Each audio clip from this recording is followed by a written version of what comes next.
अगर अरावली नहीं रही ना तो आने वाली पीढ़ियां हमसे सवाल करेंगी और हमारे पास जवाब नहीं होंगे।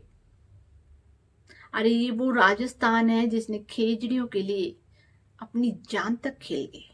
तो ये तो अरावली है जो हजारों साल से इस राजस्थान के लिए खड़ी है। तो एक फैसला या एक कागज में तो हम आने वाली पीढ़ियों को क्या देकर जाएंगे? सूखा राजस्थान, अकाल, जल संकट, वायु प्रदूषण, मरुस्थल, रेत, आंधियां, यही बचेगी हमारी पीढ़ियों के लिए। और क्या बचेगा?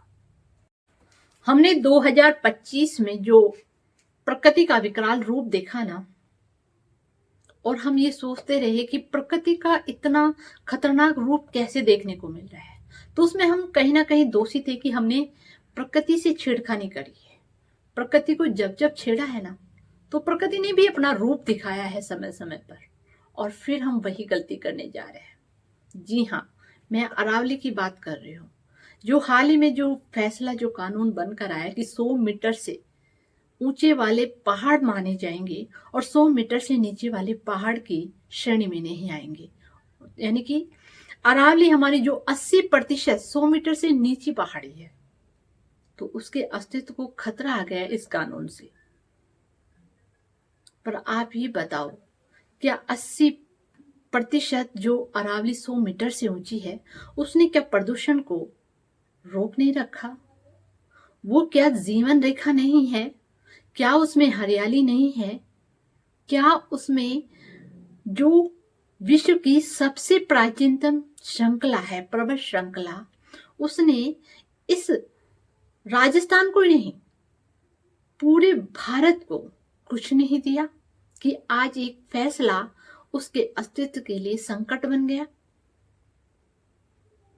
अरावली राजस्थान के लिए जमीन या पहाड़ी नहीं, बल्कि तो हजारों साल से खड़ी हुई राजस्थान की संस्कृति, प्रकृति और इतिहास को संजोए रखी है।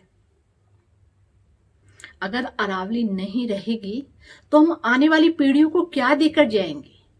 सूखा राजस्थान, अकाल, जल संकट, वायु प्रदूषण, मरुस्थल, रेत, आंधियां, यही बचेगी हमारी पीढ़ियों के लिए। और क्या बचेगा?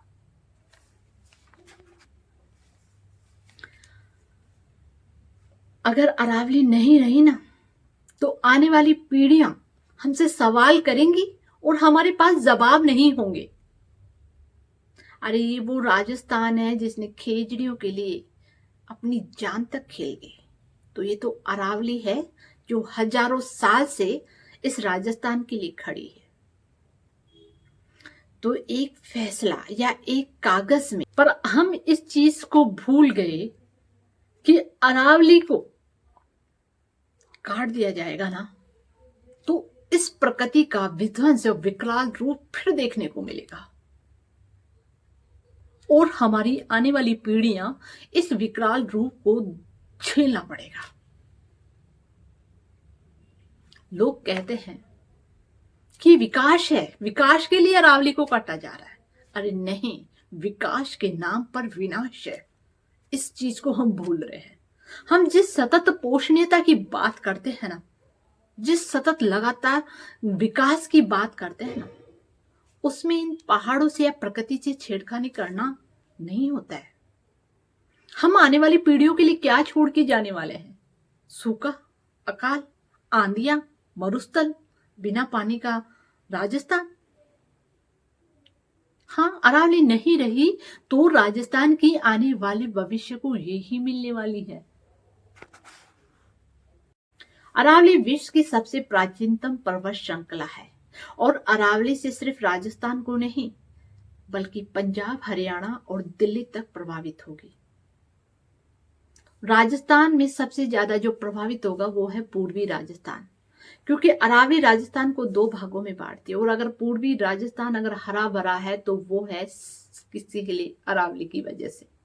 और अरावली नहीं रहेगी तो पूरी भारत में भी मरुस्थल, जल संकट, रेत और आंधियां ही, यानी कि पूरी राजस्थान भी मरुस्थल में बदल जाएगा। तो ये नुकसान होंगे हमारे राजस्थान को। हमने जो अरावली के कारण हमें जो जल संकट, जलवायु परिवर्तन, जो सूखा, अकाल सब मिलेंगे ना, इसके जिम्मेदार हम सब होंगे। तो अरावली को एक कागज के फैसले में मत समेटो। मैं मानती हूँ कानून जरूरी है, पर कोई कानून ऐसा भी तो हो जो धरती की सच्चाई को समझे। आज अरावली सवाल पूछती है आपसे कि क्या दोष है मेरा? मैं हजारों साल से खड़ी हूं आपकी पर्यावरण को, आपकी संस्कृति को, आपकी प्रकृति को संजोए हुए, और आज मेरे ही सीने पर वार कर रहे हो। तो ये अरावली भी सोच रही होगी कि इंसान कैसा है, किस हद तक है प्रकृति से छेड़खानी कर रहा है। अरावली बचेगी तो राजस्थान का इतिहास बचेगा, राजस्थान की प्रकृति बचेगी, पर्यावरण बचेगा और आने वाले पीढ़ियों का भविष्य बचेगा। अरावली नहीं रही तो आने वाली पीढ़ियों के सवालों का जवाब हमारे पास नहीं होगा।